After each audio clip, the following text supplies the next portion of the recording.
It's my pleasure to welcome you here to the Clark Howard Show. You know, our mission is to serve you with info that empowers you to make better financial decisions in your life. And today, I want to talk about the work from home thing and how that is shifting in some ways and not others.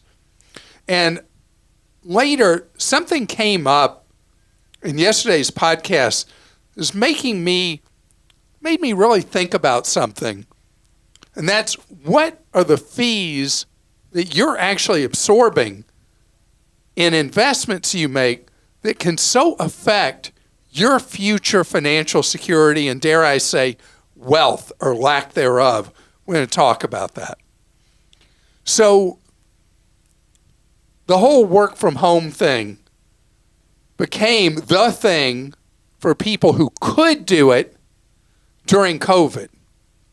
And there's been a lot of morphing with it in recent times, as we've talked about some of the things employers have tried to do to either force or lure people back into the office. But as we're talking right now, there's been a real and ongoing shift in the marketplace. Across America now, somewhere around 15% of people overall work from home. I mean, obviously, if you do factory work, if you are a service worker, going to fix equipment or whatever, there are so many jobs. Over the road truck driver. I mean, your office is on the road.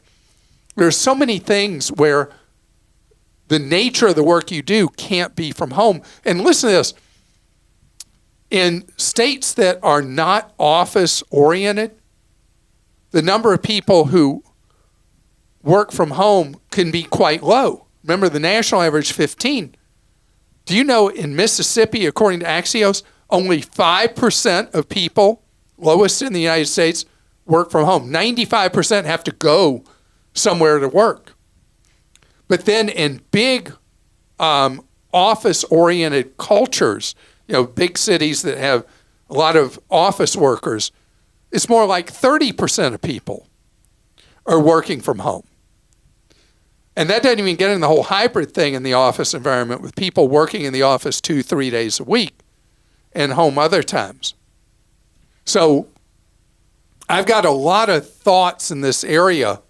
First, I do think that workers lose something working at home all the time. And what it is I think you lose the connection with other people. I think there can be actual loneliness that occurs from working at home. But then there are other situations where working at home is absolutely fantastic, like someone who's got young kids, and cutting that commuting time out makes your connection to your kids better, and you got more time with them, and you got time for work. And in a lot of cities, traffic is not as bad, especially early in the day, although it seems to be bad or worse than ever later in the day while people who are supposedly working at home are out doing whatever. But this is something that has been a tough dilemma for employers. And if you're a regular listener to our podcast, you know that we have people working for us all over the country on our websites.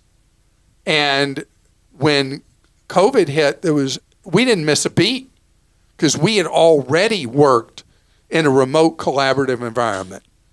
And it's worked for us. It's worked for us very well. But you know what I worry about, Christa? I worry about somebody who's fresh out of school, comes to work for us, and is not in that environment with other people that they can learn from, how our culture, company culture works and all that. Yeah, it's hard. I mean, we do tons of Google Meet, so people are together all the time, but we do in-person events. That's why those are so important, our company meetings and the trip we do once a year to do our annual company meeting away somewhere that's on sale. But it's not the same. You're right. Oh, but you gave it away. I was going to say, and where will we go on our next trip? it depends on where the deal is. Wherever on sale. But yeah, I mean, it's definitely different. But I remember we always did work from home Fridays for the people who did come into the office. But like you said, we've always had people who were remote around the country. And an executive from another company once said to me, "Wow, you let people work from home one day a week? How does that work?" Pre-COVID. Pre-COVID, yeah. I mean, was horrified at the fact that we do that. Yeah. And I said it works just fine. It's people really enjoy not having to do the commute once a week. But I do worry about people in isolation. Yes. I mean, for so many things in society, and I do worry about people not working with others, rubbing shoulders with others. I think there's an advantage to that. But for so many people, I mean, think about people who are living all the way across the country from where their work is, and they're able to, in most cases, make it work. Yeah. I mean, it has good and bad parts, like you said. But it's definitely not going away. I know there were a lot of older owners of businesses that were like, I only believe people are working if I can see them with my own eyes. Yeah. Yeah. Got to get past that. All right, we'll go to questions. This one's from JP in the District of Columbia. I'm looking at purchasing a tractor and found a pretty good deal on Craigslist. When I reached out to the seller, they wrote back sending me a link telling me they are selling their tractor on this website. It's a consignment website that I must register with, and after my order is approved by them and the seller, I pay this website and the tractor will be delivered within a 7-day approval period. I've tried to research this company, but I can't find any info on it more recent than 2017. Is this a scam? And I gave you the website. Yeah, I'm looking right now. So the website was actually just created.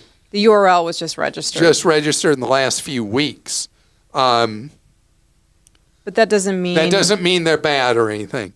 So there have been a number of attempts to have consignment arrangements, particularly for business-to-business sales, business-to-consumer, because people often in a business, you're just trying to run your business. And if you're having to deal with inquiries from people wanting to buy this, that, or the other, so that's led to these consignment organizations that either are physical consignment places that they have a lot, and your industrial equipment, farm equipment, office equipment, whatever is at their facility. People can come and buy there, and you pay a consignment fee for that. And this is one that's virtual. So you list on the websites that they operate with, but your delivery and all that is handled by this third-party consignment thing. So is it legit? No way of knowing. The only people paying are the people listing stuff with them, pay a listing fee. The buyers, it's similar to what you'd have otherwise, except you're having this third-party servicer handle the delivery for you. The concept is just fine. It's all about execution, and no way for me to know, no way for us to know, because there's so little information that you were able to find, Christa, about this organization. Yeah, I wouldn't do it myself just because of the lack of information. So there's not enough for you to make a good decision. The idea is fine. Whether this particular consignment seller is okay, no way to know. Angie in Ohio says, would it be profitable to get into the medical courier field? I have a lot of experience as a delivery driver. If you have been doing delivery and you're interested in doing medical courier, you want to chat up people who do it already. Find out the pluses and minuses of doing it. Sometimes medical couriers, you're going to have to be out of town doing it. There are any of a number of wrinkles and angles to being a medical courier, even to the point of doing time-sensitive delivery of vital organs. I mean, there's so many different aspects to it. So there's no, like, blanket, this would be great to do or bad to do, Gosh, that's like the theme of these I two know. questions, isn't it? So I would definitely work for a company that does that. If you're thinking of going out on your own, I would work for someone else first. you're just Am stealing I just? my I'm sorry. thoughts I'm today. walking away. I'm done. No, that's awesome. That was great. I love that. Yeah. I'm sorry. So that's, what's funny is that Christa said that, and I was thinking that because that's what we always say about going into something that's tangential to what you've been doing. Go work for a company that does that. You'll find out pretty quickly, yeah, this is for you, it's not for you, it's more lucrative, it's not more lucrative, but it is a potential morphing opportunity for you from what you've already been doing. Richard in Georgia says, Clark, I took your advice a few years ago and got an umbrella insurance policy to Good supplement job. to supplement my car insurance coverage. As you know, car insurance keeps going up. My question is, do I need additional car liability coverage since I have an umbrella policy? I'm thinking I can save money and reduce my auto coverage to the state minimum and still have my assets covered with the umbrella policy. So, Richard, the purpose of the umbrella is for everything going on in your life. And I don't know if you own a home, but usually the umbrella is when you own a home, you drive an automobile, and you have a variety of assets, what are called uncovered assets, where there's no money owed on them. So you got something that's a nice, juicy target if somebody was trying to hold you liable for something. Now, it will be up to the company you have your umbrella policy from, your excess liability policy, if they have minimum triggers required. And often they will say, you must first, in order for the umbrella to be in effect, you must have this much in liability coverage on your automobile policy. You must have this much in liability coverage on your homeowner's policy, or any other thing you have a boat, anything like that. So your company you get the umbrella from, if it's different than who handles your auto insurance, you have to ask them that question first. What is the required amount of liability you have? And you can reduce down to whatever the minimum is that they require for your umbrella to be in effect. If it's with the same company as your auto insurance is from, then it's pretty much automatic. They would say, nope, can't lower that liability below this because you have the umbrella policy with us. Coming up ahead, a question yesterday triggered this today. And it's something that so often we look at as a mystery. What are we actually paying for the investments we have? And long haul, that's going to be key to your future financial security, and that's coming straight ahead. There was a question I had yesterday that just mentioned in passing that the Fidelity Investments target date funds were a ripoff with their fees. And I went into this long explanation about how Fidelity offered two different types of target date funds, and one was terrible and one was good, and blah, blah, blah, blah, blah. And you got to look and see which you have under the hood in the 401k plan, IRA, whatever you have with Fidelity. And then that made me think about something I've read several times recently in financial publications. And that's how I was talking about how in the Fidelity case, there's this index version of the target fund, and there's the regular version. You want to always be in the index fund, blah, blah, blah. But index funds generally in the marketplace are not created equal. There are a lot of companies ripping you off in an index fund.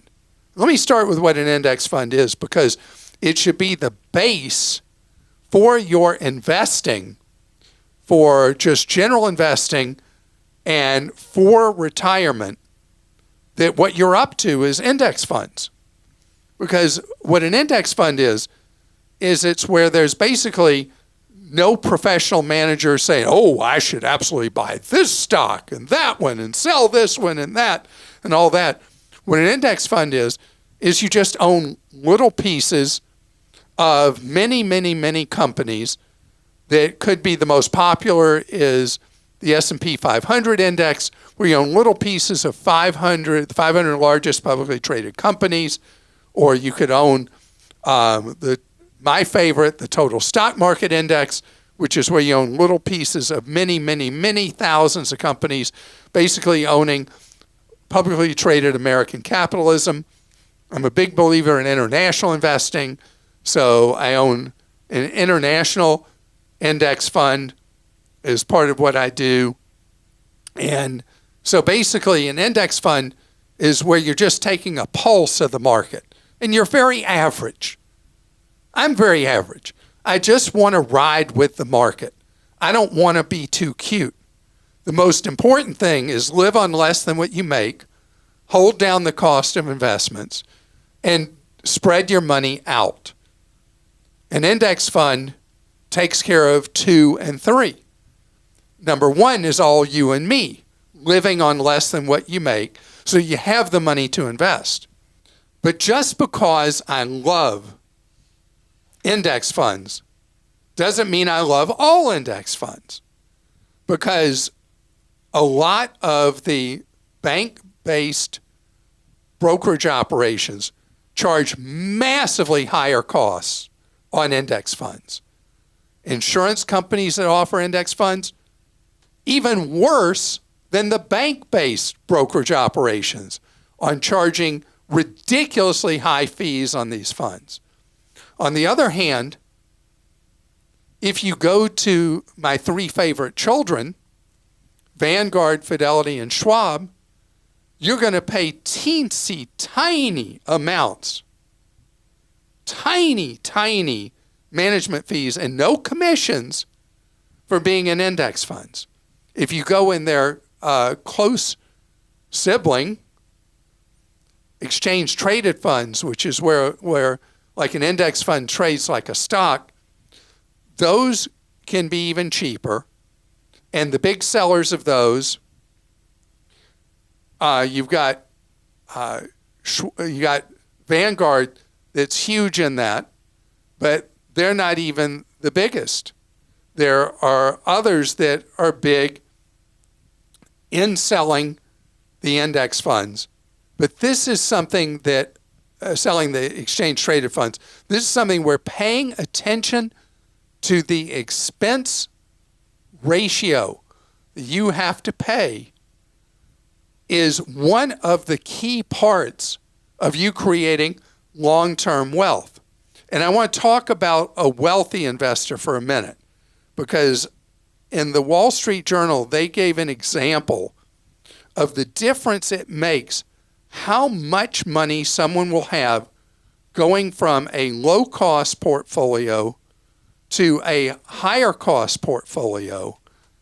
And over the course of the years, it is absolutely a stunner what a difference it makes in how much money you have. So here's a $1 million account invested for 40 years, going from a fee of whatever to half a point lower, like going from a 1% fee, which people so often pay today when they go get outside advice, to paying a typical index or ETF fee of 0.05%, 0.05%. That $1 million account will end up with $370,000 more dollars over a working lifetime just by holding down those expenses. So you may think that that I'm worrying about pennies. No, I'm worrying about, for you, think about hitting retirement and having hundreds and hundreds and hundreds of thousands of dollars more just by paying attention to expenses. So here's your assignment. In your 401k at work, or the IRA you have, what are you paying in fees? What are those fees that you're absorbing? Find out, because knowledge here is power.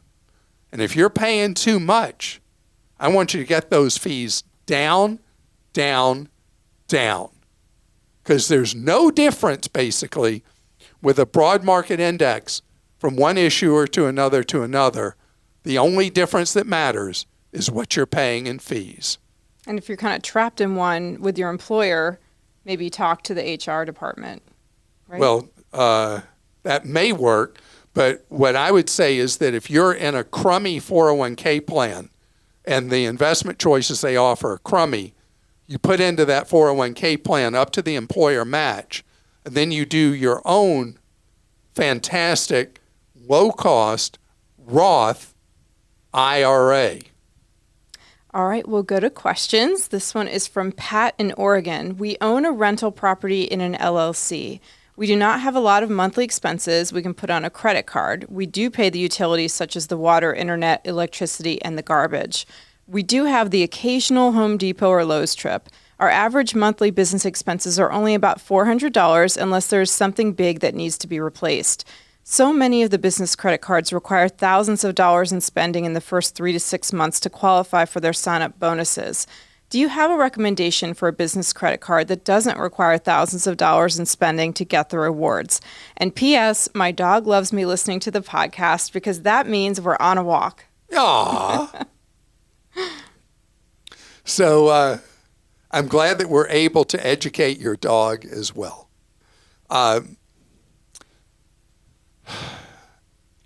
Don't get a business credit card.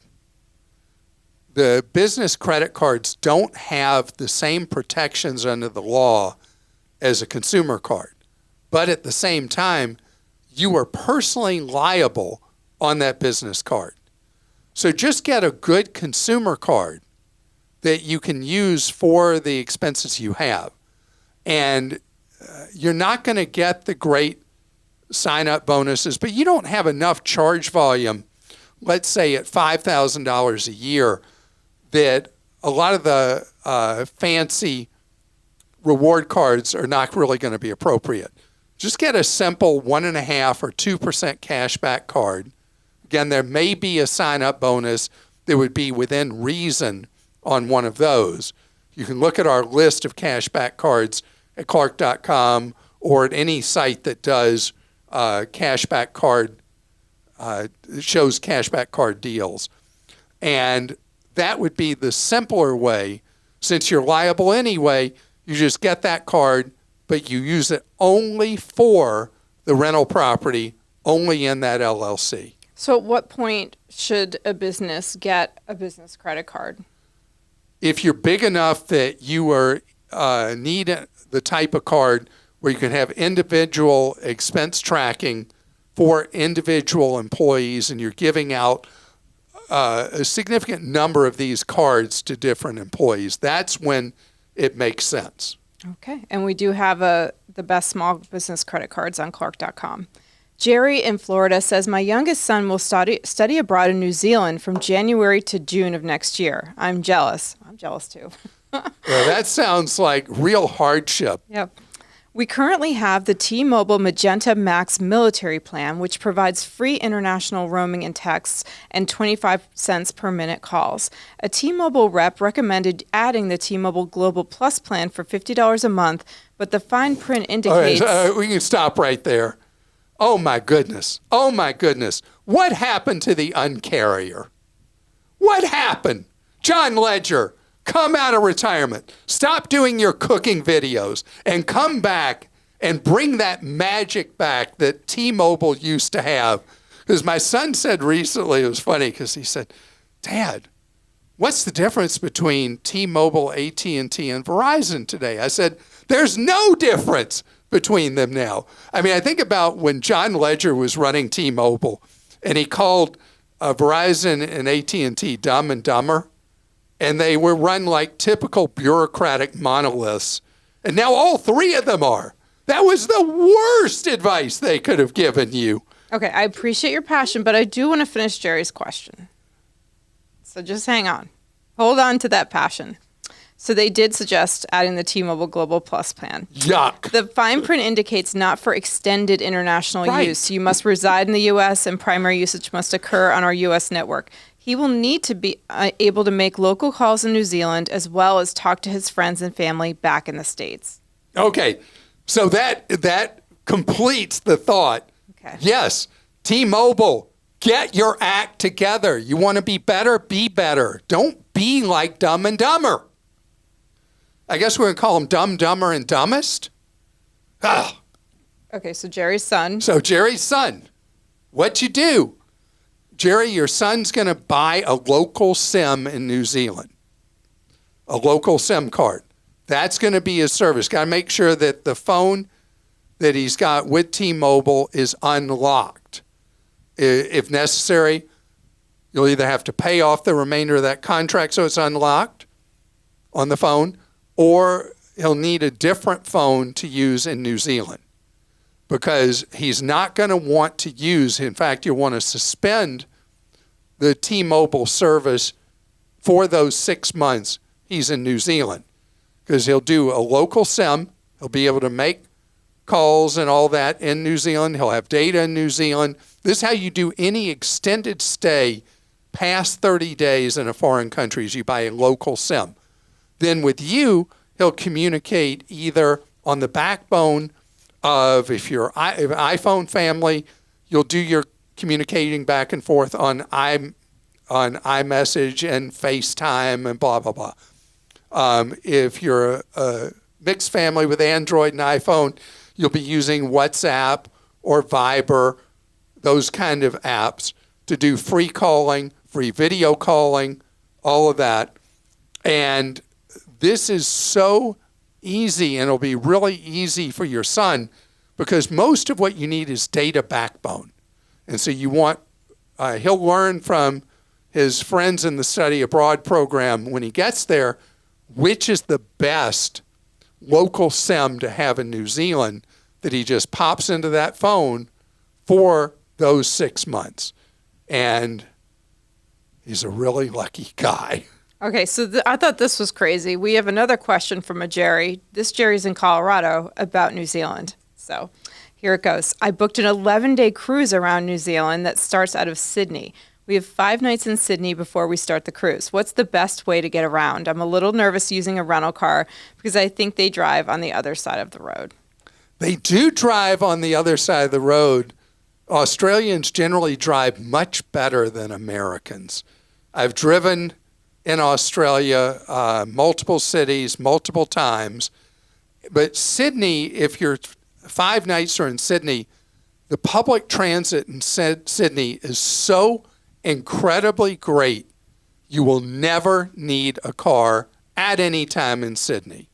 The public transit is not confusing. In fact, before you go, you can download public transit apps for Sydney. You will at first maybe be a little disoriented. It will be very easy. It's a much quicker way to get around Sydney than driving anyway. And then you don't have to worry about parking a car, knowing what the boot and the bonnet is and all of that. And it'll be great. And then don't forget to take the public ferry, too. It's like a cool public transit boat ride in the harbor. I mean, it's amazing. They have a great system. Sydney is wonderful. I remember the first time I rented a car in Australia, I rented a stick shift. So the stick shift's on the wrong side. And I'm trying to drive. And, Oh, my gosh. I can't imagine. Oh, boy. But it's a great thing to go to the South Pacific and go to, what do they call? There's some term they call Australia and New Zealand in combo, whatever it is. So we got 2 wonderful adventures going on back to back there. And I want to tell you, we have lots of stuff for you other than this podcast, the audio or video version of the podcast. We have our websites and we have our free newsletters. And if you want more information coming to you in your email in basket for free, go to clark.com/newsletters. And I want to make something clear to you. If you subscribe to one of our newsletters and you're like, this is a waste of time, we make it really easy for you to can us. At the same time, I think you'll find really good advice in our newsletters at the best price of all, free. Hope you have a great day.